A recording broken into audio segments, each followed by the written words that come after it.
Hello and welcome to my channel political hub. तो आज हम हमारी book politics in India since independence का chapter second era of one party dominance को पढ़ने वाले हैं। इस चैप्टर में हम 1 मार्क्स क्वेश्चंस को देखेंगे जो सीबीएसई बोर्ड के प्रीवियस एग्जाम्स में आए हुए क्वेश्चंस में से हैं। Question number first, during the first 3 general election, Congress won more seats than any other party. Which party stood at number 2 during these elections? ठीक है, तो ये बात तो हम सबको पता है कि पहले 3 जनरल इलेक्शन में कांग्रेस जो थी उसकी सबसे ज़्यादा सीट आई थी, कोई भी पार्टी उसके टक्कर में नहीं थी। लेकिन कौन सी ऐसी पार्टी थी जो दूसरे नंबर पे थी इन इलेक्शंस में? तो इसका आंसर होगा the communist party of India, वो सेकंड पे थी इन इलेक्शंस के वक्त। Question number second, who was the founder of Bharatiya Jansangh? भारतीय जनसंघ के फाउंडर कौन है? तो इसका आंसर होगा the Bharatiya Jana Sangh was started by Shyama Prasad Mukherjee on 21 October 1951 in Delhi. तो जो भारतीय जनसंघ है उसके फाउंडर है श्यामा प्रसाद मुखर्जी। इन्होंने 21 अक्टूबर 1951 को दिल्ली में जनसंघ की स्थापना की थी।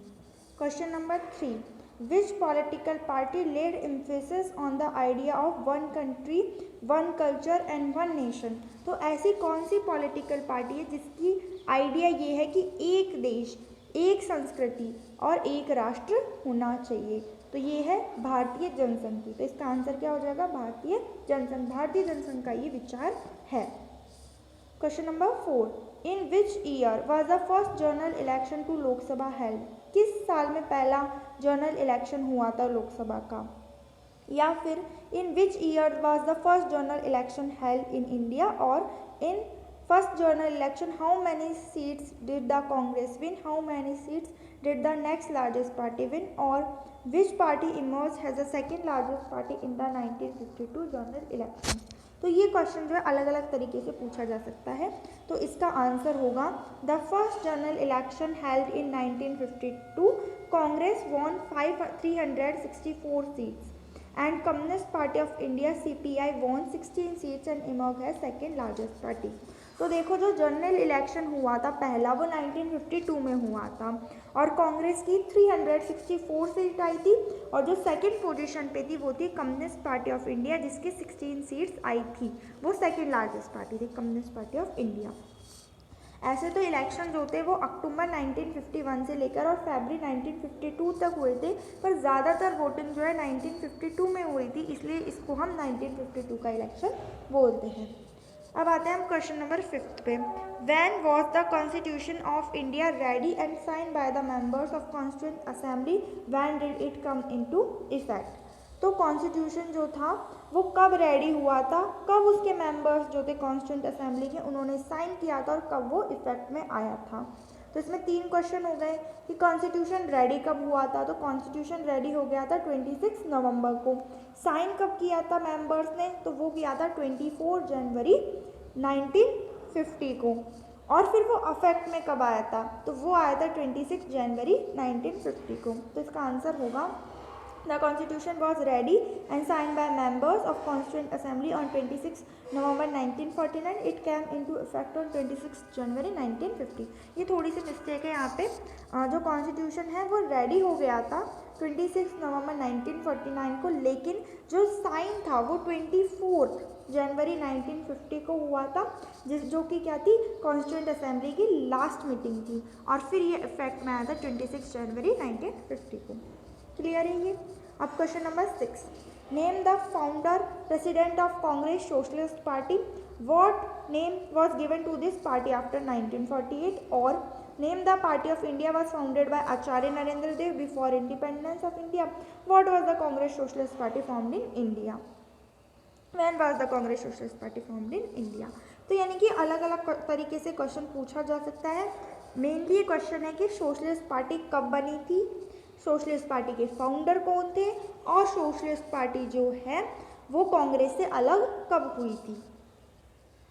तो इसका आंसर होगा Congress socialist party was founded by Acharya Narendra Dev in 1948 the party was renamed after 1948 as socialist party. ये कम्युनिस्ट पार्टी गलती से लिखा हुआ है, इसका आंसर होगा सोशलिस्ट पार्टी। ठीक है, तो जो कांग्रेस सोशलिस्ट पार्टी थी वो आचार्य नरेंद्र देव द्वारा बनाई गई थी 1948 में, और इस पार्टी का नाम बाद में क्या रख दिया गया था 1948 के बाद में? सोशलिस्ट पार्टी, क्योंकि ये जो है कांग्रेस से अलग हो गई थी। यहाँ तक क्लियर है सबको? अब हम नेक्स्ट क्वेश्चन देखते हैं, क्वेश्चन नंबर 7। तो अब हम देखते हैं question number 7। When and where was the first non-Congress state government formed after first independence? यानी कि सबसे पहली जो है non Congress state government independence के बाद कब और कहाँ पे आई थी?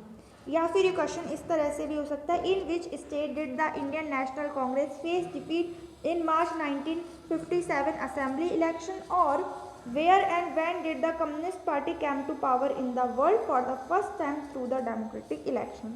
तो इसका आंसर होगा कि Congress party face defeat in Kerala in March 1957 assembly election. Communist party won the largest number of seats in Kerala legislature winning 60 out of 126 seats। तो देखो कांग्रेस पार्टी जो थी वो क्या हार गई थी, कांग्रेस पार्टी केरला में हार गई थी मार्च 1957 के असेंबली इलेक्शंस में, और कम्युनिस्ट पार्टी की जो थी वो सबसे ज़्यादा सीटें थी केरला के लेजिस्लेचर में। उसने 126 सीट में से 60 सीट हासिल कर ली थी, लेकिन फिर भी अगर आप ध्यान से देखोगे तो जो कम्युनिस्ट पार्टी ऑफ इंडिया थी इसको भी मेजॉरिटी नहीं मिली थी, इसलिए इन्होंने 5 इंडिपेंडेंट कैंडिडेट्स को अपनी पार्टी में लाया और फिर इन्होंने जो है गवर्नमेंट बनाई थी। तो अगर एग्जाम में क्वेश्चन ये आता है कि पहला ऐसा कौन सा स्टेट था जहाँ पे नॉन कांग्रेस गवर्नमेंट बनी थी, तो वो है केरला 1957 में। लेकिन अगर क्वेश्चन ये आता है कि पहला ऐसा कौन सा स्टेट था जहाँ पे मेजॉरिटी गवर्नमेंट आई थी, नॉन कांग्रेस की मेजॉरिटी गवर्नमेंट आई थी, तो इसका आंसर चेंज हो जाएगा, वो हो जाएगा तमिलनाडु, क्योंकि तमिलनाडु में डीएम की जो पार्टी थी उन्होंने 1967 में पहली बार मेजॉरिटी हासिल की थी। Question number 8, what were the election symbol of Congress party and Bharatiya Jana Sangh in the first general election of 1952? यानी कि जो कांग्रेस पार्टी थी और जो भारतीय जनसंघ था फर्स्ट जनरल इलेक्शन 1952 में, उनके इलेक्शन सिंबल्स क्या थे? तो इसका आंसर होगा, in the first general election of 1952 the pair of oxen was the symbol of Congress party and the lamp दीपक was the symbol of Bharatiya Jana Sangh. ठीक है, तो जो कांग्रेस पार्टी थी उसका क्या था सिंबल? ऑक्सन, यानी कि 2 बैल थे, और जो भारतीय जनसंघ थे उसका लैम्प यानी कि एक दीपक था symbol. Question number 9, differentiate between one party dominance और वन पार्टी सिस्टम, कि वन पार्टी डोमिनेंस और वन पार्टी सिस्टम में क्या फ़र्क होता है ये बताइए। Answer, one party dominance simply means dominance of one party in a democratic system. अब example, Congress party in the early years of independence. On the other hand, one party system means existence of only one party in the country, for example Communist Party in China। तो देखो one party dominance का मतलब क्या होता है कि democratic election हुए, बहुत सारी पार्टियां थी, लेकिन उनमें से कोई एक पार्टी जीत गई और उसने अपनी डोमिनेंस बना ली, जैसे कि कांग्रेस पार्टी ने बना रखी थी 1951 से लेकर और 1967 तक, तो कांग्रेस पार्टी की डोमिनेंस थी इस पूरे टाइम पीरियड में। तो कांग्रेस, ऐसा थोड़ी था कि कांग्रेस पार्टी का अकेली पार्टी, बहुत सारी पार्टियां थी, तो वो होता है वन पार्टी डोमिनेंस, जिसमें किसी भी एक पार्टी की डोमिनेंस तो डेमोक्रेटिक वे में, जैसे कि कांग्रेस पार्टी की थी। और वन पार्टी सिस्टम का मतलब क्या होता है कि सिर्फ एक ही पार्टी हो पूरी कंट्री में और कोई पार्टी हो ही नहीं, यानी कि कोई भी दूसरी पॉलिटिकल पार्टी का ना होना ही क्या है, वन पार्टी सिस्टम है। जैसे कि कम्युनिस्ट पार्टी है चाइना में सिर्फ एक ही पार्टी होती है कम्युनिस्ट पार्टी, बाकी कोई पार्टी ही नहीं है।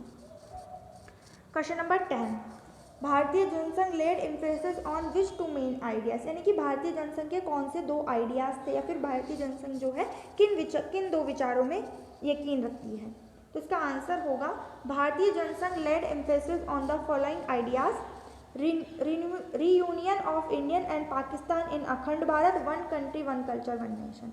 तो भारतीय जनसंघ जो है ना वो क्या चाहती थी कि इंडिया और पाकिस्तान फिर से मिल जाए और एक अखंड भारत बन जाए, और दूसरा क्या था कि एक देश हो, एक संस्कृति हो और एक राष्ट्र हो। ये नारा उन्होंने क्यों दिया था, one culture one country one culture one nation का नारा उन्होंने क्यों दिया था? जब जम्मू कश्मीर को ऑटोनॉमी दी गई थी आर्टिकल 360 के तहत, तो उसका विरोध किया था भारतीय जनसंघ ने। उन्होंने कहा कि जो कश्मीर है वो भी भारत का ही हिस्सा है, इसलिए इसको एक अलग से राज्य का दर्जा देना, स्पेशल ऑटोनॉमी देना गलत है। तो उस वक्त उन्होंने नारा दिया था one country one culture and one nation का।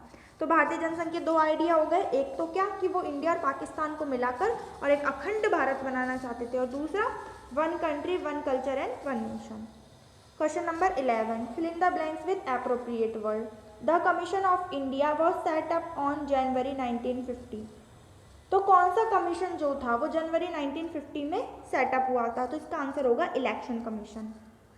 Question number 12, who was the chairman of drafting committee of the constituent assembly? जो कॉन्स्टिट्यूएंट असेंबली की ड्राफ्टिंग कमेटी थी उसके चेयरमैन कौन थे? तो इसका आंसर होगा doctor BR Ambedkar was the chairman of the drafting committee of the constitution. ठीक है, तो डॉक्टर भीमराव अम्बेडकर जो थे वो चेयरमैन थे ड्राफ्टिंग कमेटी जो थी कॉन्स्टिट्यूशन की उसके। और जो कॉन्स्टिट्यूशन असेंबली थी उसके प्रेसिडेंट कौन थे? Doctor Rajendra Prasad. Question number 13, why did the critics think that the election in India will not be a success? Mention any 2 reasons. तो क्रिटिक्स ऐसा क्यों सोचते थे कि जो इलेक्शन है जो इंडिया में होने वाला है वो सक्सेसफुल नहीं हो पाएगा? कोई भी 2 रीज़न बताओ। तो इसका आंसर है the 2 reasons are as follows. तो पहला क्या है? India was a poor and illiterate country. India जो था बहुत ज़्यादा गरीब था और बहुत ज़्यादा इलिटरेट था। हमारे यहाँ पे सिर्फ 16% लोग जो थे वो लिटरेट थे। तो पहला रीज़न तो ये था, क्योंकि गरीब और लिटरेट है तो उनको क्या नहीं आएगा? वोटिंग सिस्टम समझ में नहीं आएगा। फिर उनको आसानी से क्या किया जा सकता है? फीस दी जा सकती है, इस वजह से। और second, till the end of 20th century, many countries of Europe had not given uniform right to all women. In this context, India's experiment with universal adult franchise appear very bold and risky. और 20th century तक Europe के बहुत सारे देशों ने जो है women's को यूनिफॉर्म राइट नहीं दिया था, उनको वोट देने का अधिकार नहीं था, वो बहुत बाद में आया था। लेकिन इंडिया ने स्टार्टिंग से ही क्या है, वुमेन्स को भी वोट देने का अधिकार दिया था। तो ये जो सब लोगों को, कोई पढ़ा लिखा हो चाहे नहीं हो, कोई किसी भी जेंडर का हो, किसी भी जगह का हो, कोई किसी भी कास्ट का हो, किसी भी रिलीजन का हो, ठीक है, सबको जो है वोट देने का अधिकार दिया था इंडिया ने। तो ये जो बहुत ज़्यादा बोल्ड और रिस्की मूव था। साथ ही साथ में और भी पॉइंट लिख सकते हो, जैसे कि इंडिया जो है वो क्या है, एक डेवलपिंग कंट्री है, और जो डेमोक्रेसी थी वो क्या थी, जो वेस्टर्न जो डेवलप्ड कंट्रीज़ हैं उनमें ही फॉलो की जाती थी। इस वजह से भी एक बहुत बड़ा चैलेंज था। साथ ही साथ में इतने बड़े स्केल पे 17 करोड़ वोटर्स जो थे वो पार्टिसिपेट कर रहे थे इस इलेक्शन में। तो इतना बड़ा जो इलेक्शन है वो आज तक नहीं हुआ था। तो इस तरीके से आप डिफरेंट पॉइंट्स लिख सकते हैं। Question number 14, since 1989 until the election of 2004, which party has been gaining strength in Lok Sabha? तो 1989 से लेकर और 2004 के इलेक्शन तक किस पार्टी ने जो है लोकसभा में स्ट्रेंथ को गेन करा, यानी कि किसकी बहुमत रही? Since 1989 until the election of 2004, Bharatiya Jana Sangh BJP was gaining strength in Lok Sabha. तो 1989 से लेकर और 2004 के इलेक्शन तक भारतीय जनसंघ जो थी उसकी जो थी स्ट्रेंथ थी लोकसभा में। ठीक है, जो अटल बिहारी वाजपेयी थे उनके लीडरशिप में जो है बीजेपी की गवर्नमेंट बनी थी लोकसभा के अंदर।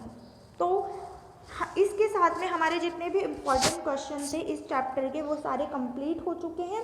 इसमें से ज़्यादा जो है 1 मार्क्स क्वेश्चंस नहीं आते हैं, इसमें से जो है लॉन्ग क्वेश्चंस और 4 मार्क्स क्वेश्चंस जो है बहुत ज़्यादा पूछे जाते हैं, इसलिए हमने सिर्फ इतने ही क्वेश्चंस किए हैं। अगर आपको लॉन्ग क्वेश्चंस या फिर आपको 4 मार्क्स क्वेश्चंस की भी वीडियो चाहिए तो please comment in the comment section. Thanks for watching this video. Please like my video and subscribe my channel. Thank you.